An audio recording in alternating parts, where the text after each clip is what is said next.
Tiger Woods almost rolled in a long one on 18 that would have put him 9 under. Instead, he finishes up with a tap-in par, left it right on the lip. Played well today. 4 under for the day, 8 under for the tournament.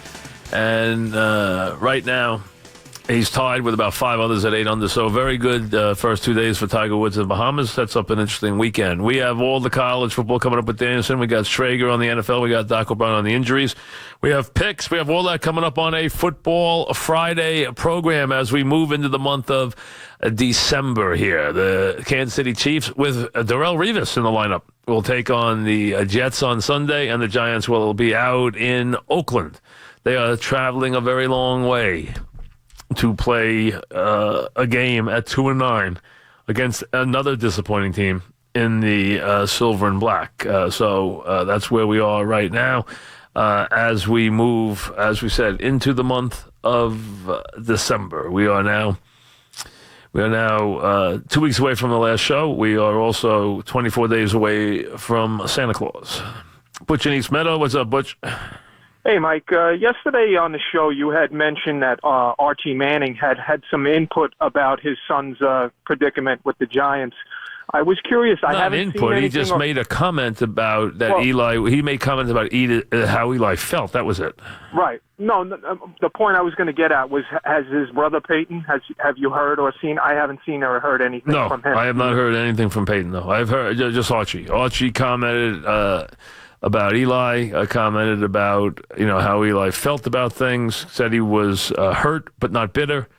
Said that his career wasn't over, and that he looked forward to playing football again, either here or somewhere else, and did not think his career was over, and that he was coming up to go to the game with. He was coming up for the Football Hall of Fame dinner, where Peyton's being honored on Tuesday night. They have the Football Foundation Hall of Fame dinner every year. Peyton's being honored, and Archie's coming for that. Then he's going to stay in town with his wife with Eli and Eli's family and Eli's girls, and go to the game this next week against the Cowboys. So that was Archie's week, and he did mention that Eli was very hurt by what happened. Alan Bronx, what's up, Al?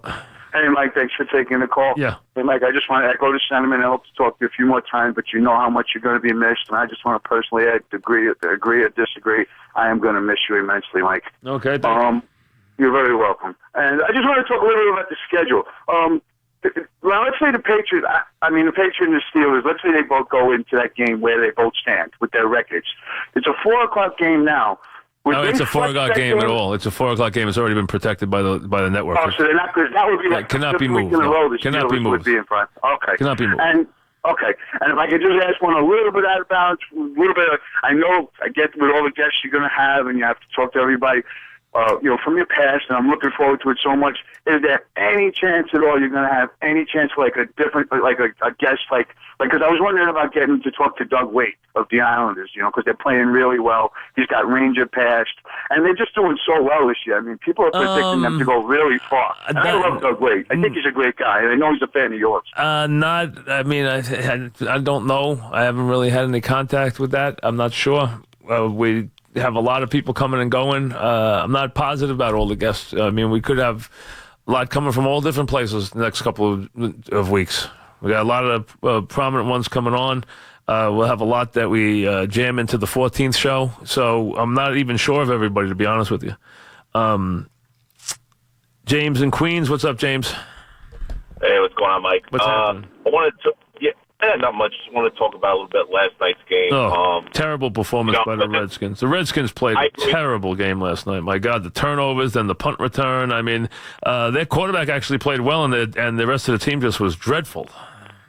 Yeah, I was, even though any way you can get a win, division, you take it. But I was very less than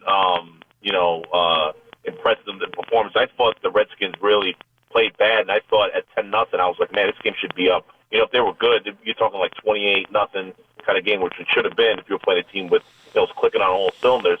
And again, Prescott, I thought for the 4th game in a row, and we'll get your thoughts on. I thought, man, he misses some really easy throws, especially early on, stuff that really just like with Romo, some of my buddy would have in his back pocket. And to me, do you think they'd make a take a flyer on some of these quarterbacks coming out in free agency, like a Cousins or a Manning next year, if he continues to underperform and really struggles in the pocket throwing the football? Well, I mean, they like him. I understand they like him. He can run their team. And last night, their offensive line. You don't think Cousins can run the team? I think Cousins can run that team. Cousins is a better quarterback than Prescott. I mean, so that's not even an issue. I mean, Cousins is a terrific play action passer. He makes some mistakes, but he's a talented player. But I can live with that, he's a talented player. But I think they like him. I think they like Prescott the way he plays for them. If they can have all their pieces with their offensive line and have their running back and play their game that way, I think they're content. But you can see what happens when he doesn't have, and I've tried to tell Cowboy fans that forever, 2nd and 2 and 3rd and 2, you see what happens when he doesn't have that. His numbers, show exactly what happens to him. He has a lot of problems. And last night, I mean, Washington did everything they could. Everything within their power to give the game to the Cowboys. I mean, when you go on the road and you're -4 in turnovers and allow a long punt return, you can't possibly win. I don't care what you do. There's no way to humanly win that game. First of all, if you're -4 in the turnovers, you lose the game 98% of the time. So, the odds on winning that game are minuscule, absolutely minuscule. And the Cowboys, they didn't have to chalk up a whole lot of offense last night in that game to be able to do what they did. But they did run the ball well, and that was the key. They made the running plays they had to make. Their offensive line, I thought, did a good job last night with what it had to do. I think they did their job last night on the offensive line. I think that was it. Morris had a good game. He rushed for his 127 yards, and Prescott obviously, did some, decent things in the running game, made a couple of decent runs, and flipped in a couple of short touchdown passes, and away we went. But that game was about the turnovers. The turnovers and the punt return just broke that game open. Frank in Plainfield, what's up, Frank? Hey, Mike, how you doing? What's happening? Listen, December's starting off bad, man. First with you, now Eli, man, what's going on with New York sports, man? It's going down the tubes, man, I'm telling you. Well, listen, it happens. Oh, man, Mike, come on, man. This is going to be rough. No, Eli is like crazy. Eli's like the best well, guy Eli at least is still on the contract for a couple of years. I'm not, but he is. He's still got a couple of years left. He's still the Giants' property if they want him. They have to jettison him. Chris in Wallingford, what's up, Chris? Hey, Mike. Question on the show and then question on the Giants. Mm-hmm. Go ahead. Yeah, so I'm kind of surprised. You give the fan 30 years and they won't waive your 90-day non-compete. Well, that's the fans. That's their prerogative. I'm just saying, it's just a little surprising. Yeah. Well, the station, but I get it. But that was something I've been curious about. Listen, they paid me for 30 years. I really can't, and now it's owned by a new company. I mean, that's the company that owns that took over last week. I don't really have a long relationship with. The old company is gone now. CBS is no longer in charge of the fan. The fan is now owned by a company called Intercom. But my contract is still in force till the 31st of the month. And the lawyers said no, so there's not much I can do about it. So. We're going to miss you around the Super Bowl, but I want to disagree with something that you've been saying about the Giants' quarterback situation and their future. Mm-hmm. So you've been pretty clear about if the Giants are going to be picking at the top of the draft, that they will be picking a quarterback. I don't think there's any question. Yes. So this is my problem with that. I think that's I don't think that's a good philosophy going in, saying that we're going to be taking a quarterback no matter what. Because if they're about in the 3rd or 4th slot, say I know you like Darnold. If he's gone, I don't think you think Rosen is a New York quarterback. See, the Giants. There's no way. But I think you've already missed what will probably happen, and that is that the Giants will target. You don't just take a quarterback because you're up there, Mike. Again, let me speak. The Giants will target the quarterback they want. From 3 or 4, they can get anywhere they want. They can get the one very easily. Not only that, the guys in front of them. First, one of the 2 teams in front of them doesn't even want to take a quarterback. They're in there to trade. They're not even going to take it. San Francisco's not taking a quarterback. So with that being the case, now one of the 2 teams in front of them right now is not taking a quarterback. So getting to their spot is easy. And Cleveland is not even locked in. But if Cleveland takes Darnold at 1, Cleveland, Darnold will. It's already a foregone conclusion. Darnold will power play them out of the spot. He already doesn't want to go to Cleveland. He'll clearly do that. And remember, you can't be upset about that if you're a Giant fan, because that's how Eli got here. Eli had a power play. I wouldn't be upset about it. I would be upset if we went and we said, we're taking a quarterback. We're never going to be up here again, so let's just take a quarterback. No, listen. Chris, why did you assume that they would go up there and take a quarterback they don't like? Well, you've been saying that if they're going to be up there, that they're going to take a quarterback. Absolutely. I think there's a lot of steps between that and getting the guy they want. Why? There's not a lot of steps. There really is. It's a matter of fact, it looks like it's a layup because it's a layup to get the quarterback you want. A layup. First of all, the two team is not taking a quarterback. So now one of the two slots is wide open as it is because San Francisco is not going to take a quarterback. They have Garoppolo. So now you have Cleveland, let's say, in the one spot. If you are the Giants and you're in 3 or 4 and you want a certain player and that player's already power played that he doesn't want to go to Cleveland, that's an easy trade for the Giants. It'll be very much akin to the Eli trade, as a matter of fact, to get the quarterback. Last question. To get the quarterback Darnold, they want. Do you think Darnold? I mean, what Eli did that was is something the quarterback I like. That doesn't mean it's the quarterback they like. No. My question is, do you think that Darnold will have the guts to tell Cleveland, I won't play for you. Don't bother drafting me like Eli did. He didn't have. You're talking about the Mannings there. You're talking about Archie. I don't. I think it's even easier for Darnold to do because he. How?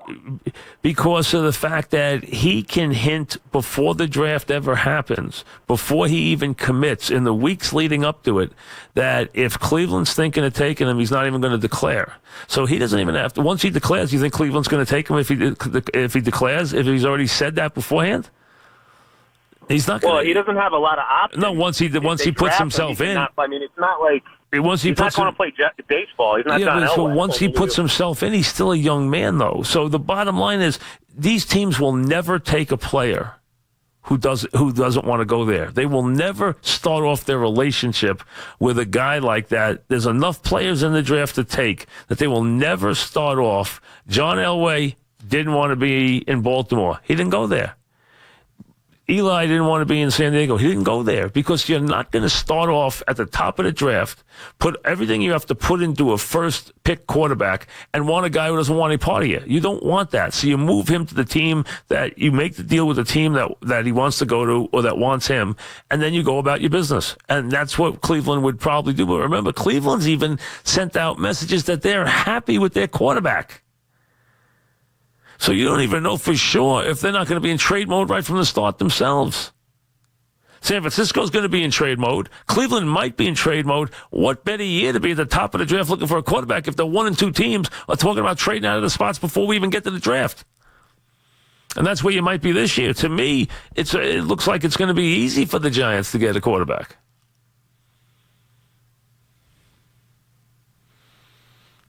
John in New Jersey. What's up, John? Hey, Mike. What's happening?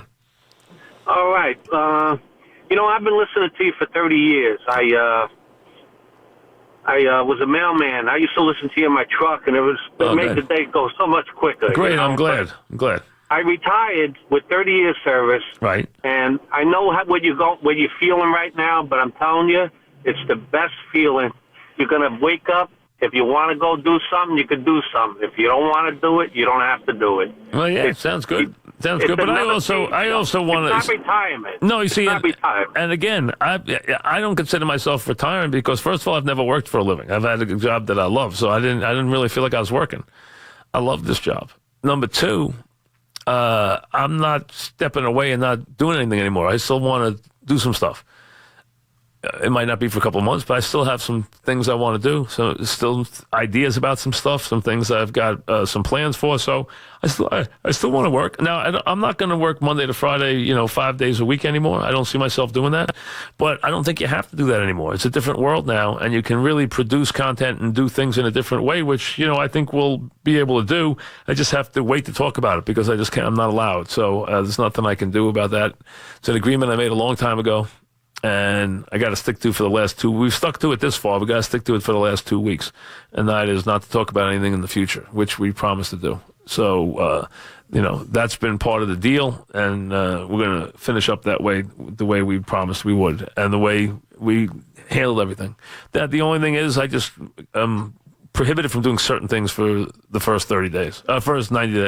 Dave in Rockville Center, what's first Bill and then Dave. Bill, go ahead. What's up? Hey, Mike, how are you? Good. What's happening? 2 things. One, quick college football, and then an Eli thing. On Monday, before the Eli thing happened, you were having a great conversation about Ohio State, Alabama, Oklahoma, the teams that can get in. I wasn't able to get on that day, but here's my point.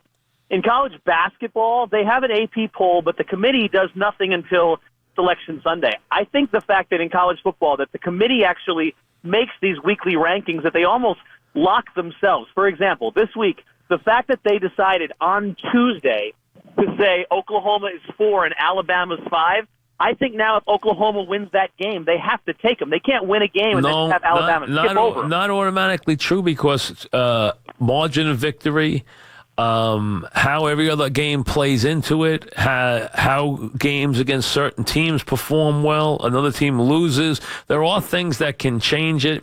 How the team looks in the game, if it wins a sloppy game versus winning a really well-played game. There are different things, so it's not automatic. I agree with what you're saying. The premise does make some sense, but I don't think it's automatic. Okay, it's not automatic. But let me ask you this. But I don't think they will overrule a winning Oklahoma. I don't think they will overrule a winning Oklahoma. Okay, but before my Eli point, let me say it this way instead. Do you think there is any merit to the committee for the last 4 weeks coming out with rankings, or are they all just bogus? And I don't understand what those rankings. All they have the potential to do is lock themselves in a corner where whatever final decision they make, someone can come out and say, "Well, you didn't feel that way 2 weeks ago." I mean, it does nothing but potentially opens up controversy. It doesn't need to happen, where they could just sit in a room, make all these decisions the night before, and then I know this would never happen, but then even a team like, they do it because they want. USF. They do it because they want. Number 11. Bill, they could actually say they do it because they want people to discuss it. That's why they do it. They want the discussion. They want people to care. They want people to discuss it. That's the reason they do it. It is the reason. They want people to discuss it. They want it to be, a debate. They want there to be debate. They like that idea. Now, again, how these teams perform will matter. Most likely, I understand people think Alabama's on the. The interesting one will be Ohio State and Alabama. Which one gets in? 2-loss Ohio State or Alabama? That's really the one that is going to be. The other ones, Clemson's going to get in. The SEC winner is going to get in. Oklahoma wins. It's going to be hard to keep them out, but Ohio State, Wisconsin wins, I think they're in automatically. Ohio State, Alabama. Mink, who would you take, Ohio State, Alabama? Alabama. All right. Chris, who would you take, Ohio State, Alabama? Alabama. Mons, Ohio State, Alabama. I'd go Alabama. All right, so 3 for 3. We'll see what Gary Danielson thinks in a minute. Here's the Mink Man.